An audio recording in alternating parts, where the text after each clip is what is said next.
پر کابل د پاکستانیو جنگي الوتکو برید او بمبار یوه تاریخي ګستاخي او د افغانانو په ګډه او ملي حافظه کې یو لوی زخم.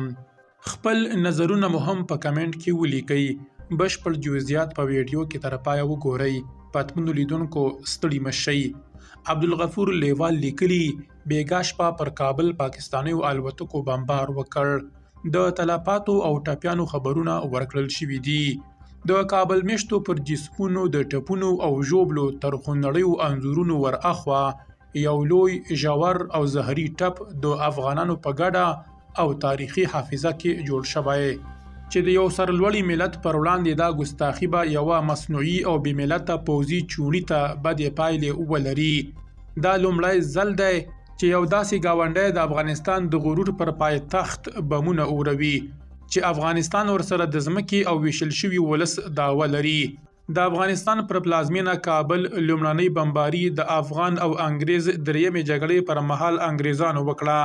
دا بمباري د دې نښه وه چې افغان خپلواکي غوښتونکي ملت په مخامخ جبهاتو کې انګریز تر پوره فشار لاندې راوستی و.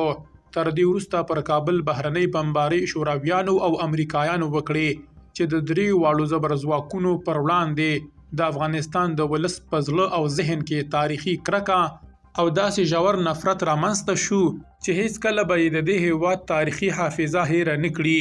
خو دا ځل کیسه توپیر لري.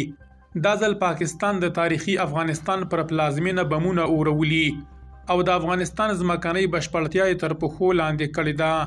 هغه پاکستان چې د 1980 لسیزې په پای کې یې د ننګرهار په جګړه کې مخامخ پوځي مداخله شنډه او داسې یې پوزه په خاورو وموښل شوه چې بیا یې د افغانستان خواته راکتل هم ناشوني انګیرل کېدل.